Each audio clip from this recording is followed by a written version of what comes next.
பசியை நான் போக்குவேன் என்றான். இது எவ்வளவு பெரிய வாக்குறுதி! இதை விட நமக்கு வேறு என்ன வேண்டும்? அல்லாஹ்வின் வாக்கு உண்மையானதாகும். மனிதன் இந்த உலகில் நன்றாக வாழ்வதற்கு தர்மம் வழிவகுப்பது போலவே மறுமை வாழ்வு நன்றாக வழிவகுக்கின்றது. மறுமை என்பது மனிதர்களின் அழிச்சாக்கியங்கள் அடங்கி ஒருங்கி பரிதாபப்பட்டிருக்கும் வாழ்க்கை. அவ்வாழ்க்கையின் தனிமைகளில் ஒன்றுதான் வெப்பம், வேர்வை. மனிதன் இவ்வுலகில் செய்த பாவத்திற்கு ஏற்ற அவ்வேர்வையில் கொடுக்கும் நேரம். இந்த நேரத்தில் அவன் எப்பேற்பட்ட கொம்பனாக இருந்தாலும் அவனால் எதுவும் செய்ய முடியாத நிலை. இந்நிலையில் அது கொடிய வெப்பத்தை விட்டும் வேர்வை விட்டும் நம்மை காப்பதற்கு ஹீரோ போல வந்திருக்க போது தர்மம் மட்டுமே. இதை பற்றி ரசூலுல்லாஹி அலைஹி வஸல்லம் அவர்கள் கூறினார்கள். அல்லாஹ் நிலை தவிர வேறு நிலை இல்லாத அந்நாளில் அல்லாஹ் தன் நிலையில் 7 பேருக்கு அளிக்கிறார்.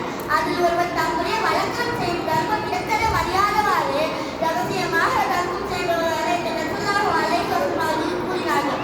நாமும் முறையிலெல்லாம் அவர்கள் மூலம் புகாரியில் ஹதீஸ் 660 பதியப்பட்டுள்ளது. இத்துடன் தர்மத்தின் பலன்கள் நிரூபிப்பதில்லை, அதன் பலன்களை அல்லாஹ் அள்ளி வழங்குகிறார்.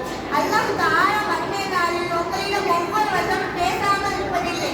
அப்போது அல்லாஹ்வுக்கும் உங்களுக்கும் இடையில் மொழிபெயர்ப்பாளர் எவரும் இருக்க மாட்டார். பிறகு அவர் கூழ் பார்ப்பார். தனக்கு முன்புறம் அவர் எதையும் காண மாட்டார். பிறகு தனக்கு எதிரை பார்ப்பார். அப்போது அவர் நரகத்திற்கு தான் வரவிருக்கும்.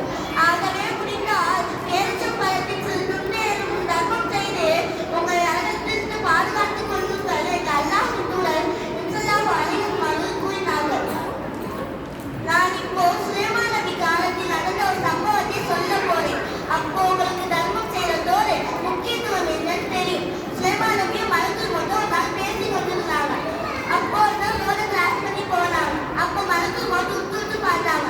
அப்ப சுலைமான் நபி கேட்டாங்க, உத்து பார்த்தாலே ஆபத்தாச்சு. அப்ப மலக்குள் மட்டும் சொன்னாங்க, ஆமா, நாளைக்கு இந்த நேரத்துல இவங்க மையத்தை ஆயிடுவாங்க. இப்ப இவர் நடந்து போறாரு.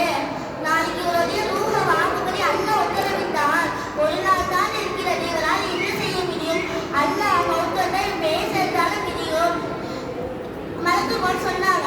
கொஞ்ச நேரம் கடந்தது, ஒரு நாள் முடிந்தது, பல காலங்கள் கடந்தது. சுலைமான் நபி அந்த மனுஷனை சந்திக்கிறாங்க. சுலைமான் நபி ஆச்சரியப்பட்டாங்க. இது எப்படி சாதி?